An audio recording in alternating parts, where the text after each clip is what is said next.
on nous demande de montrer que si un entier n est solution de cette équation, alors n ne peut pas être pair. Vous voyez bien que j'ai souligné l'expression ne peut pas être pair. Donc c'est une affirmation qui est sous la forme négative. Donc ça nous donne un indice quant à la méthode que nous allons utiliser pour démontrer.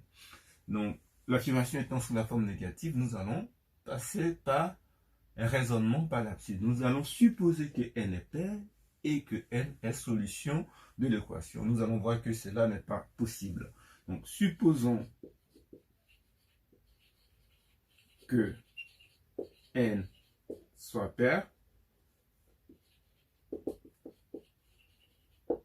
et que n solution de l'équation x carré moins x égale à 73. Nous allons traduire les deux propositions ici en langage mathématique, le fait que n soit pair.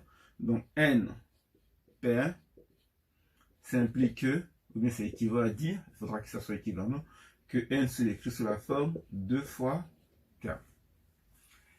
N solution de l'équation, donc n solution de x carré moins x égale à 73, ça c'est équivaut à dire que n carré moins n égale à 73. Donc nous allons montrer que ces deux affirmations ne sont pas compatibles.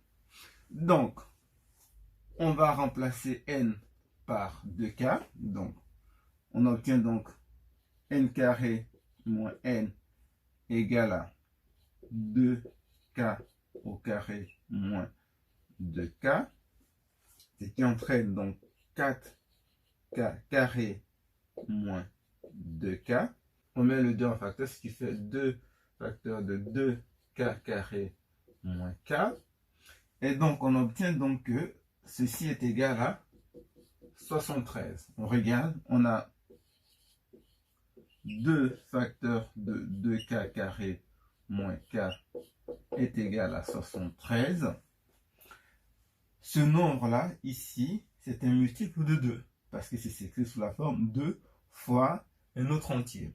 Donc là, on a un nombre pair, et là, 73, c'est un nombre impair.